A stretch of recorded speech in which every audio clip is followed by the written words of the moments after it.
तुम्हारा अन्नदाता, पग पग पर है संग तुम्हारे अन्नदाता। लहू किसानों का बन के पसीना सींचता है धरती का सीना। मेहनत का तेरी हक दिलवाने, नई तकनीक नई खोज बताने। पशुधन को गुणवान बनाना, पौध सुरक्षा को सिखलाना, खेती के सब गुर समझाने, भारत का सरताज बनाने। आठों पहर है संग तुम्हारे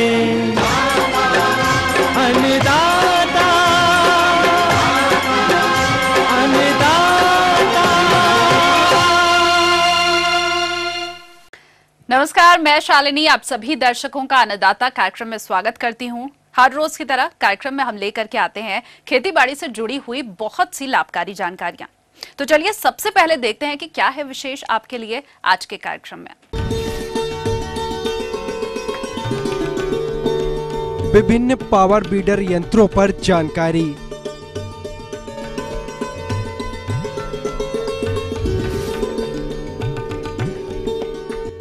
सोयाबीन की उन्नतशील किस्में एवं वैज्ञानिक बुवाई तकनीक।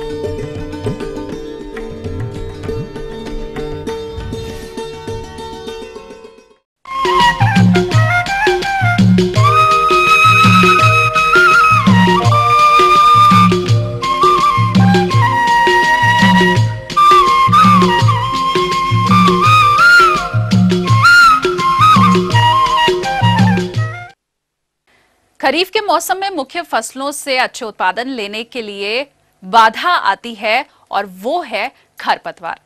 किसान भाई अक्सर इससे निपटने के विभिन्न तरीके अपनाते हैं जो कि काफी मेहनती और खर्चीला भी होता है। किसानों की इन्हीं समस्या को देखते हुए कृषि वैज्ञानिकों ने विभिन्न प्रकार की वीडर मशीन यानी कि खरपतवार नाशी यंत्रों का आविष्कार किया हुआ है। और इन पर जानकारी देने के लिए हमारे बीच उपस्थित हैं एक कृषि वैज्ञानिक डॉक्टर वाई.सी. भट्ट। किसान भाइयों, जैसे बरसात का मौसम है, खेत में बहुत ज्यादा खरपतवार हो जाती है। ऐसे समय में अगर हमें खरपतवार निकालने के लिए 1 हेक्टेयर में हमें करीब 20 से 25 मजदूरों की आवश्यकता पड़ती है, जिसका अमूमन खर्चा हमारे को करीब 3 से 4 हजार रुपये प्रति हेक्टेयर पड़ता है। इसलिए हमने उसके यांत्रिकरण के लिए एक मशीन का विकास किया है, उसका नाम है पावर वीडर। और इसके द्वारा हम खेत में आसानी से एक व्यक्ति ही इसको चलाता है और एक दिन में 1 हेक्टेयर का काम निराई गुड़ाई का कर लेता है। तो इसका 1000 रुपये से लेके 1500 रुपये तक प्रति हेक्टेयर का खर्चा आता है। तो आप मान के चले कि आपके जो निराई गुड़ाई की जो लागत है वो आधी हो जाती है और उसमें करीब आपको 60 से 70% समय की बचत हो जाती है। पावर वीडर बहुत प्रकार के आते हैं और अलग अलग शक्ति के हिसाब से आते हैं, जैसे गन्ना है, कपास है, अरंडी है, मक्का है, ये जो चौड़ी कतार की फसलें हैं, इसमें तो ये मशीन ने बहुत ज़्यादा बढ़िया काम किया है। ये जो मशीन आती है ये अलग अलग कीमत में आती है। इंजन की हॉर्स पावर के हिसाब से इनकी लागत लगती है। अब 3 हॉर्स पावर से लेके 5 हॉर्स पावर तक की मशीन तो आपको करीब 50 से 60 हजार रुपये में उपलब्ध हो जाती है।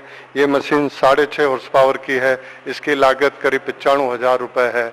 और जो मशीन डीजल इंजन के साथ आती है 8 हॉर्स पावर की और 10 हॉर्स पावर की, उन मशीन की लागत करीब 1 लाख से लेके 1,15,000 रुपये तक इनकी लागत आती है। कृषि विभाग से इस इक्विपमेंट के ऊपर जो अनुदान सहायता मिलती है वो साधारणतया 25,000 रुपये से लेके 30,000 रुपये तक की अनुदान मिलता है। इसलिए किसान भाइयों से अपील करते हैं कि आप सब लोग ऐसी पावर वीडर टाइप की मशीन का अपने निराई गुड़ाई के लिए उपयोग करें।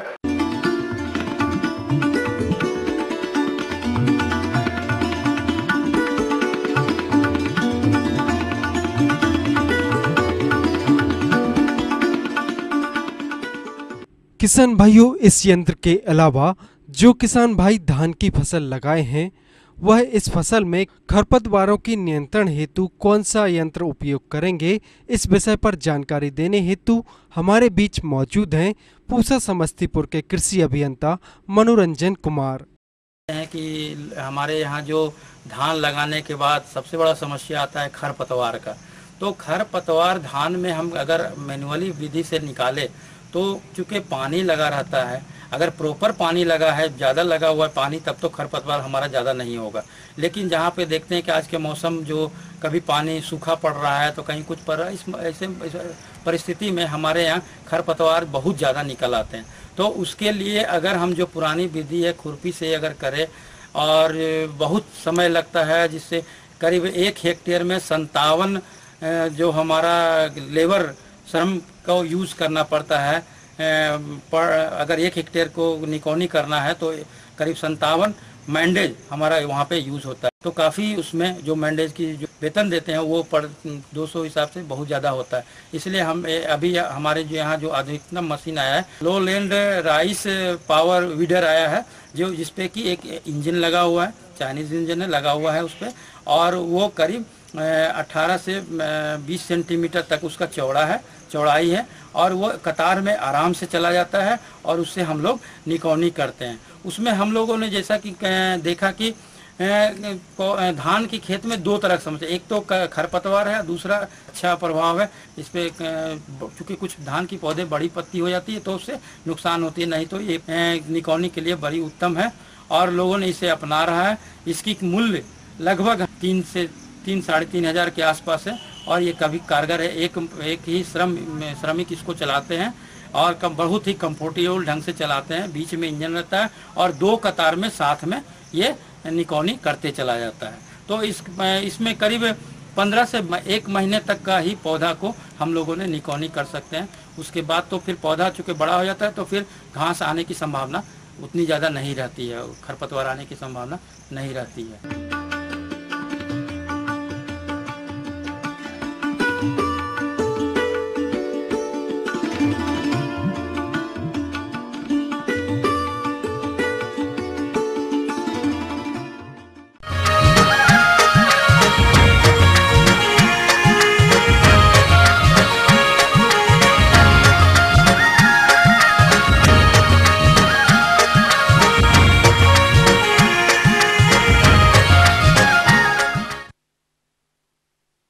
सोयाबीन की खेती की बात अगर अपने प्रदेश बिहार और झारखंड के परिप्रेक्ष्य में की जाए तो इसके बुआई का रकबा धीरे धीरे बढ़ रहा है।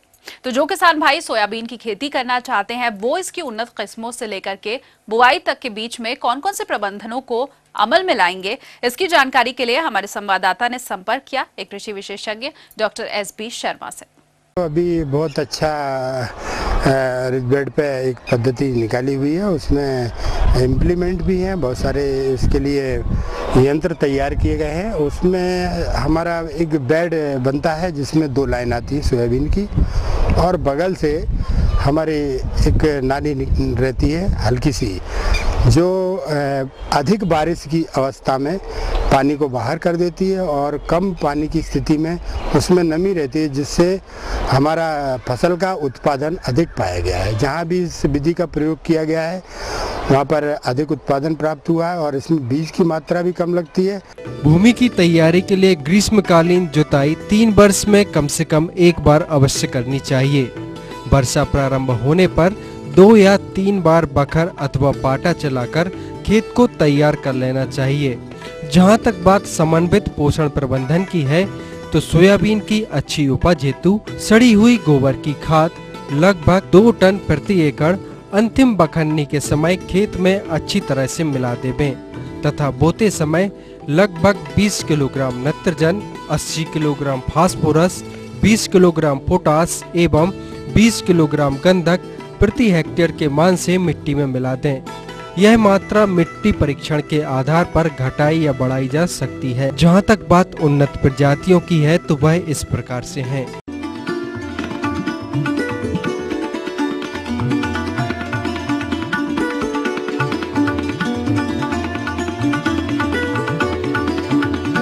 बीज को थायरम या कैप्टान 2 ग्राम, कार्बनडेजिम या थायोफिनेट मिथाइल 1 ग्राम के मिश्रण में प्रति किलोग्राम बीज की दर से उपचारित करना चाहिए, अथवा ट्राइकोडर्मा 4 ग्राम प्रति किलोग्राम बीज की दर से उपचारित कर ही बोना चाहिए। रिजबेड पद्धति है जो है वो कई तरह से हमको लाभदायक है, उसमें तो एक निश्चित दूरी पे सोयाबीन गिरता है और 2 लाइन बनती है बेड पे उठाव लेके, तो उससे क्या है पानी भरने की स्थिति और अधिक बारिश होने की स्थिति में फसल सुरक्षा रहती है।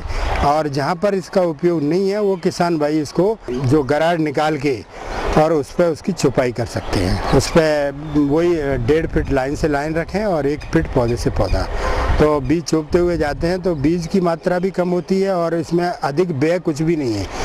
जो किसान भाई हमारे सामान्य रूप से सोयाबीन लगा रहे हैं और आज जो बीज की कीमत है उससे हम मजदूर लगा के ये छुपाई भी करा सकते हैं। किसान भाइयों, रिज बेड पद्धति है जो है वो कई तरह से हमको लाभदायक है। एक तो बगल से हमारी एक नाली रहती है हल्की सी, जो अधिक बारिश की अवस्था में पानी को बाहर कर देती है और कम पानी की स्थिति में उसमें नमी रहती है, जिससे हमारा फसल का उत्पादन अधिक पाया गया है और इसमें बीज की मात्रा भी कम लगती है और साथ साथ जो हमारा बीज की क्वालिटी और उत्पादन दोनों अच्छे प्राप्त हुए हैं। और यदि हमारी वर्षा की स्थिति अनियमित और अधिक कम होती है, दोनों ही स्थिति में इस विधि से लाभ है। आज की इस नई विधि को किसान भाइयों को अपनाना चाहिए तो अधिक से अधिक उत्पादन प्राप्त कर।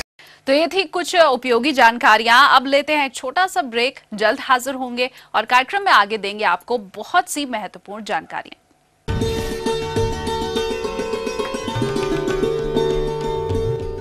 दुधारू पशुओं में बाह्य परजीवियों की समस्या एवं उनके निदान पर जानकारी।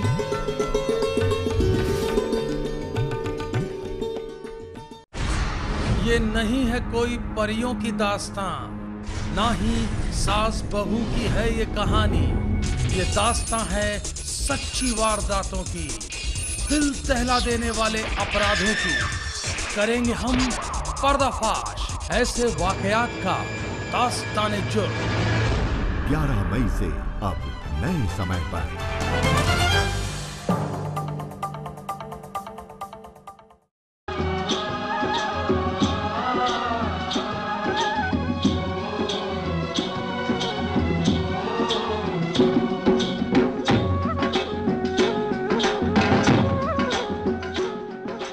ब्रेक के बाद एक बार फिर से आप सभी दर्शकों का अन्नदाता कार्यक्रम में स्वागत है। बढ़ते हैं अगली प्रस्तुति की ओर।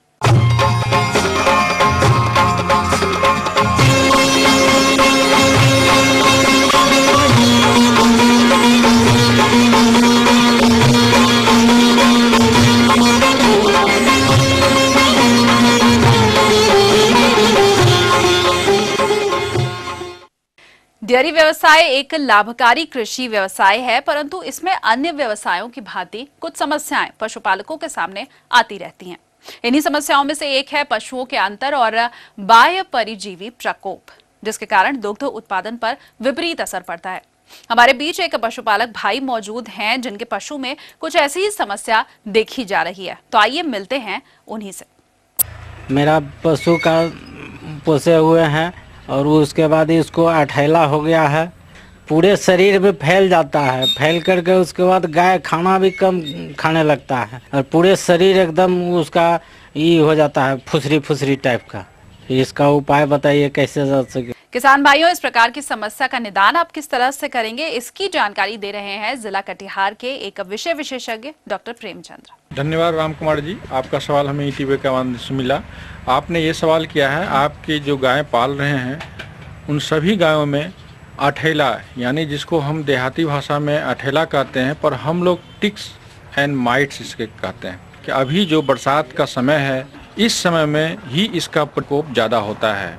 ये बहुत तरह की बीमारियां पैदा करती है, जैसे आपके गायों के शरीर में ये चिपक करके ब्लड सक करता है, यानी खून चूसता है, और आपके गायों के शरीर में ब्लड के माध्यम से, खून के माध्यम से पैरासाइट को छोड़ता है, जिससे आपके गायों में बहुत तरह के बीमारियां हो सकती है। आपकी गायें कमज़ोर हो सकती हैं, आपकी गायों में दूध उत्पादन क्षमता कम हो सकता है, गायें खाना कम खा सकती है, बीमार रह सकती है, गायों के शरीर का टेम्परेचर बढ़ सकता है, इत्यादि बहुत सारी संभावनाएं हैं। अतः किसान बंधु, इस तरह से अगर आप सावधानियां नहीं बरतेंगे तो आपकी गायों में बहुत सारी बीमारियां होकर के अंततः आपको बहुत सारी आर्थिक क्षति हो सकती है।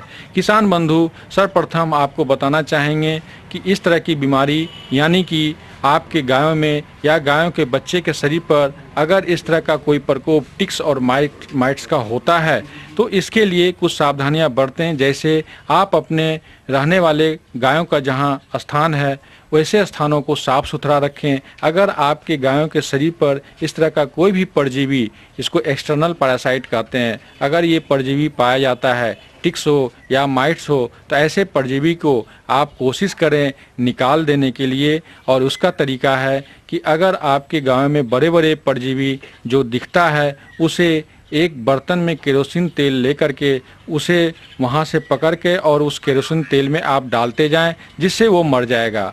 दूसरी विधि ये है कि जितने भी पैरासाइट अगर आप निकाल सकते हैं तो निकाल करके और उसे एक स्थान पर करके उसे आग से जला दें, जैसा कि अभी आपको बताया गया। दूसरी विधि ये है किसान बंधु, एक दवाई आती है साइपरमेथ्रिन या डेल्टामेथ्रिन। इसका 5 से 7% या 10% सॉल्यूशन मार्केट में अवेलेबल है।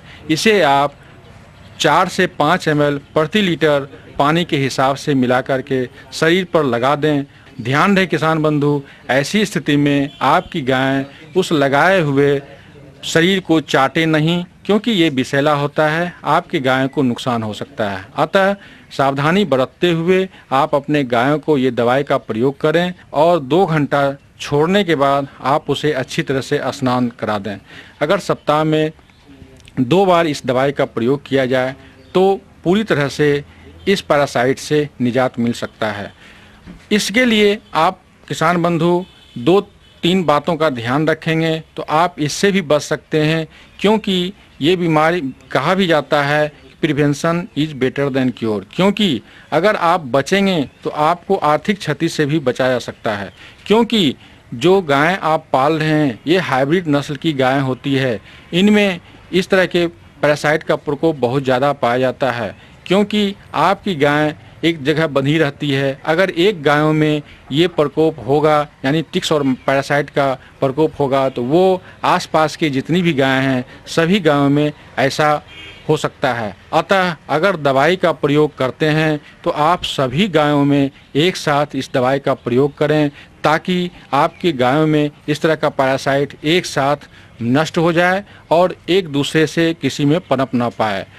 तीसरी बात, जो अंतिम बात हम बताना चाहेंगे कि अगर आपने गायों के ऊपर शरीर पर जो पैरासाइट है आप उसे समाप्त कर दिए, परंतु आपने गायों के रहने वाले जगह पर ऐसा आपने नहीं किया, तो फिर 1 सप्ताह 10 दिन के अंदर आपके गायों के शरीर पे ये परजीवी फिर पैदा हो सकता है। अतः जो आप रखने का जगह यानी जिसको आप खटाल बोलते हैं या डेयरी फार्म बोलते हैं, उस जगह को भी आप इस परजीवी से निजात दिलाना पड़ेगा। इसके लिए 2-3 तरीका है। आप कुछ सर्टेन दवाइयाँ छिड़काव कर सकते हैं, या हीट ट्रीटमेंट बोलते हैं एक विधि है, जिससे भी इस परजीवी को मार सकते हैं। सर्टेन दवाइयाँ जैसे कि आप गैमेक्सिन पाउडर, ब्लीचिंग पाउडर या फिर समय समय पर फिनाइल से सफाई करते रहें, ताकि इस तरह का परजीवी ना दिखे और जो जानवर आपका स्वस्थ है, जो जानवर में इस तरह का पैरासाइट नहीं है, वैसे जानवरों में ऐसा पैरासाइट फिर से पनप नहीं पाए, जिससे कि आपका जानवर ना तो बीमार हो ना फिर अस्वस्थ हो, दूध उत्पादन क्षमता घटे नहीं और आपका जानवर सही सलामत रहे। अतः किसान बंधु कुछ सावधानियां बरतेंगे तो आपका डेयरी सही रहेगा, आपका जानवर सही रहेगा और आपका आर्थिक और मानसिक क्षति से आप बच सकते हैं।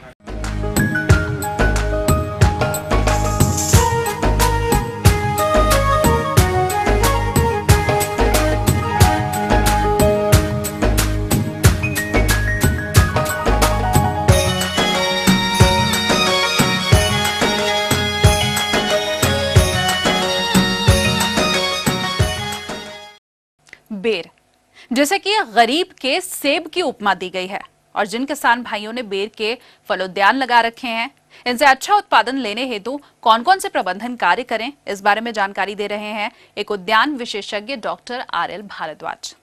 बेर एक बहुत ही महत्वपूर्ण फसल है जो राजस्थान की जलवायु और मृदा में बहुत आसानी से पनपती है। इसके फल बहुत ही पोषक होते हैं, परंतु इसमें यह है कि इसकी उत्पादन तकनीकी बहुत ही विशेष प्रकार की है। अगर हम उसका फॉलो नहीं करते हैं, उसको नहीं अपनाते हैं, तो इसके फलों की गुणवत्ता में बहुत ही बड़ा नुकसान होता है, उत्पादन काफ़ी घट जाता है। और उन तकनीकी में एक बहुत महत्वपूर्ण तकनीक ये है कि इस समय बेर में आप कल्टीवेशन करें, उसमें आप गुड़ाई कर सकते हैं। अच्छी प्रकार से पौधे के तने से थोड़ा दूर रखते हुए गुड़ाई कर दें और लगभग बारिश शुरू होने से पहले उसमें हमें खाद और उर्वरक देने की आवश्यकता होती है।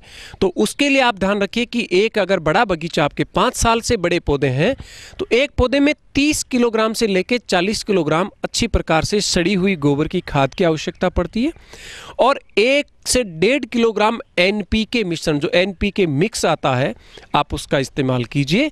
और साथ साथ में 1 किलोग्राम नीम की खड़, इनको मिक्स करके पौधे के तने से लगभग 2 फीट की दूरी छोड़कर 2 से शुरू करके 5.5 फीट की चौड़ाई में एक थावला बनाएं। उसमें अच्छी प्रकार से गुड़ाई करके ये जो मिश्रण है खाद का, वो जून माह में 15 जून के बाद में आप उसमें डाल दीजिए और उसके बाद में फसल में पानी दे दीजिए। और जल जाएंगे तो उसमें फ्लोरिंग की क्रिया नहीं होगी, इसलिए उत्पादन पे विपरीत प्रभाव पड़ता है। इसलिए पहला पानी खाद देने के 2-3 दिन बाद में आप जून 15 के बाद में देंगे। इसके बाद में किसान भाइयों ध्यान रखिए, अगस्त सितंबर माह में इसमें पुष्पन की क्रिया होती है। पुष्पन की क्रिया के समय बेर में कम से कम पानी की जरूरत पड़ती है। बेर जो है शुष्क अवस्थाओं का, शुष्क जलवायु का पौधा है, इसमें बहुत ज़्यादा पानी नहीं दे। और विशेष रूप से अगस्त और सितंबर माह में आप ध्यान रखिए कि इसमें ज़्यादा पानी नहीं जाए। ज़्यादा पानी जाने से इसके फूल झड़ जाते हैं, जो पिछले 3-4 साल में राजस्थान में विशेष दिक्कत देखी जा रही है कि अधिकांश पुष्प झड़ जाते हैं। इसमें बहुत सारे क्लाइमेटिक फैक्टर भी हैं, पर यह भी एक कारक है कि हम पानी दे देते हैं तो जिससे फूल झड़ जाते हैं। हल्की सिंचाई करेंगे और उस समय फल मक्खी का प्रकोप होता है। जैसे ही फल जो है आपके मटर के दाने के आकार के होते हैं, उस समय फल मक्खी का प्रकोप हो जाता है, तो वो चीज़ ध्यान रखिए। उस समय डाइमेथोइड का आप स्प्रे कर दीजिए। रोगोर जो दवा है उसको आप डालिए, उसकी 30-35 ml मात्रा प्रति 15 लीटर पानी में घोल के डाल दीजिए।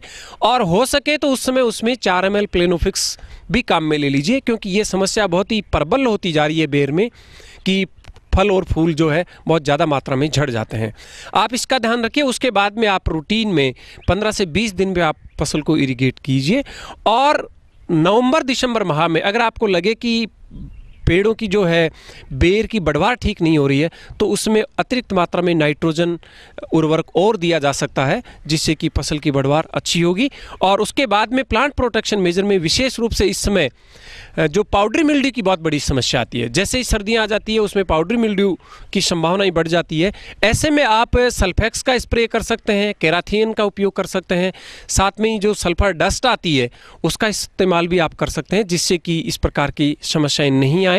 और फ्रूट फ्लाई का कंट्रोल जो है वो आप फ्लोरिंग के जस्ट बाद में करें। बाद में फरवरी माह में आप जब उनके करैक्टर देखते हैं, सिम्टम देखते हैं, उस समय फ्रूट फ्लाई कंट्रोल होना बहुत ही मुश्किल होता है। तो इस प्रकार से ये कुछ महत्वपूर्ण चीज़ें हैं जो बेर के उत्पादकों को पता होनी चाहिए। और पौध संरक्षण की संपूर्ण क्रियाएं बहुत ही व्यवस्थित ढंग से रखनी है, ताकि बेर से हम अधिक से अधिक उत्पादन प्राप्त कर सकें, ताकि ये बगीचे जो है हमारे लाभकारी रहें।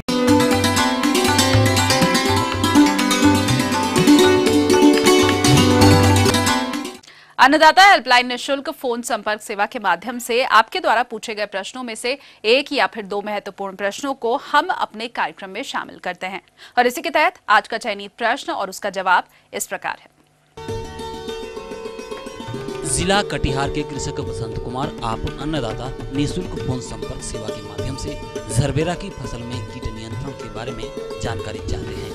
तो बसंत कुमार जी, आपकी जानकारी के लिए प्रस्तुत है कार्यक्रम का यह अंश।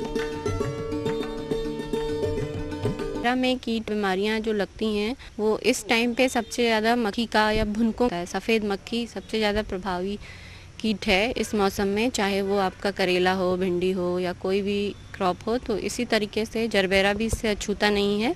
तो सफ़ेद मक्खी से जो येलो मोज़ेक वायरस है या टोबैको मोज़ेक वायरस है, उसके फैलने की संभावना होती है, जो कि इस मौसम में जो खीरा, करेला, कद्दू ये सब लगे होते हैं, ये बहुत ही जल्दी फैलता है और ये रस चूसकर और पौधों को एकदम सिकोड़ देता है, मुरझा जाते हैं पत्ते, एकदम से सूख जाते हैं पौधे।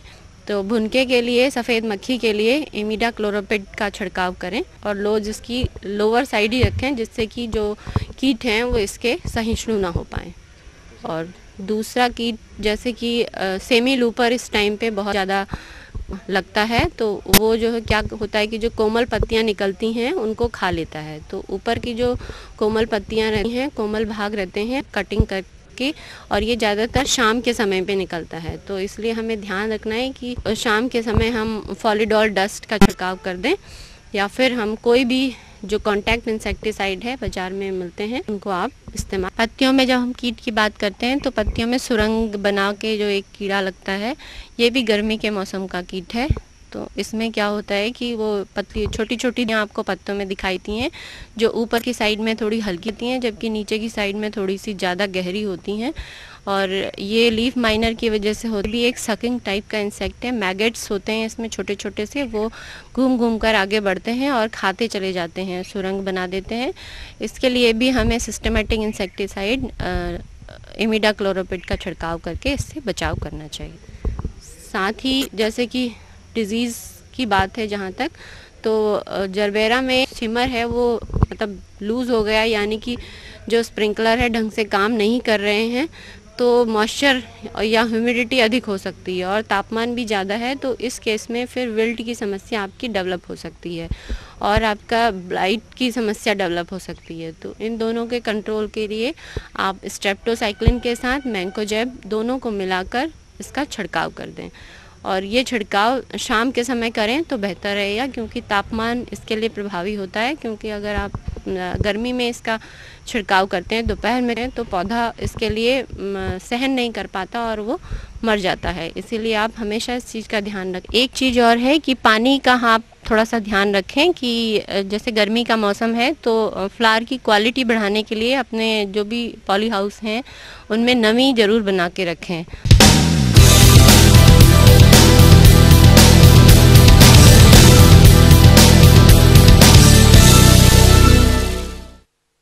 राज्य की विभिन्न मंडियों में कृषि उत्पादों के चढ़ते उतरते बाजार भाव की संक्षिप्त जानकारी इस प्रकार है।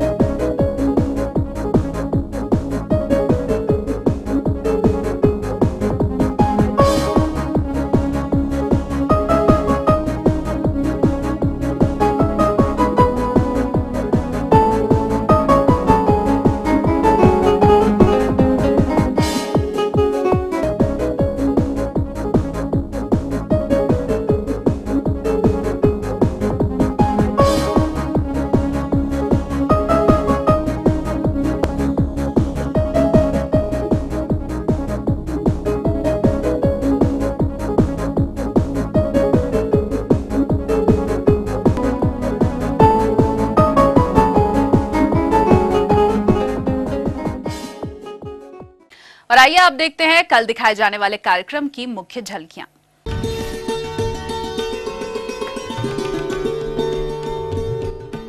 प्याज रुपाई यंत्र पर विस्तृत जानकारी।